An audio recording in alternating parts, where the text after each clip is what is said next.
अस्सलाम वालेकुम, konnichiwa, hello, this is Arif from Japan. मैं अभी जापान के अपने जहाँ पे जिस जज़ीरे में मैं रहता हूँ वहाँ से मैं मॉर्निंग वॉक कर रहा था तो अचानक मेरी नज़र पड़ी जापानी ज्वार के ऊपर। आपको पता है बाजरा और ज्वार पाकिस्तान में बहुत कॉमन होती है, तो मुझे यहाँ नज़र आ गई। और यहाँ पे मैं आपको एक चीज़ बताता चलूँ कि यहाँ पे पानी देने की ज़रूरत नहीं होती क्योंकि यहाँ बारिशें बहुत ज़्यादा आती हैं।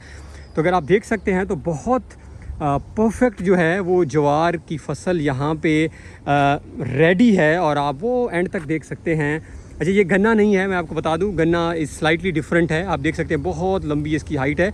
तो ये मुझे एक ज्वार की फसल, और आप देखें पीछे वो समंदर है, ये अगर आपको नज़र आ रहा होगा जहाँ मैं उंगली कर रहा हूँ, ये सारा इस तरफ ही समंदर है, इस तरफ ही समंदर है। ये देखें कितनी प्यारी आबादी है। इस तरफ देखें तो फॉरेस्ट है, वो सामने माउंटेन है।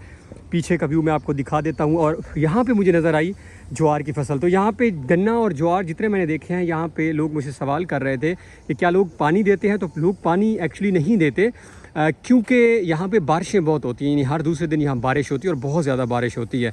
तो देखिए मेरे ख्याल में बहुत अच्छी और हेल्दी फसल जो है वो यहाँ पे रेडी है। अब मुझे ये नहीं आइडिया कि इसको ये किस पर्पज़ के लिए यूज़ करेंगे। जानवर मैंने बहुत कम देखे हैं यहाँ पे, शायद घरों में ऑफ कोर्स होंगे। ये आगे भी आप देख सकते हैं, ये कब्रिस्तान है, सामने ग्रेवयार्ड नज़र आ रहा है, ये जापानी ग्रेवयार्ड है। देखिए कब्रें ये आपको नज़र आ रही होंगी हाइट्स पर सारी, और ये कब्रिस्तान की कब्रें नज़र आ रही हैं। और ये जो है ये ज्वार है, और वो सामने देखें तो समंदर है। तो मेरे ख्याल में सुबह सुबह का मंज़र प्यारा लग रहा होगा, आसमान का कलर आप देख सकते हैं। तो ये जापान की ज़िंदगी है, आप जापान ज़रूर आएँ, मैं बहुत इनकरेज करता हूँ। आई होप कि जब आप खुद आएँगे तो आप अपनी आँखों से भी चीज़ें देखेंगे।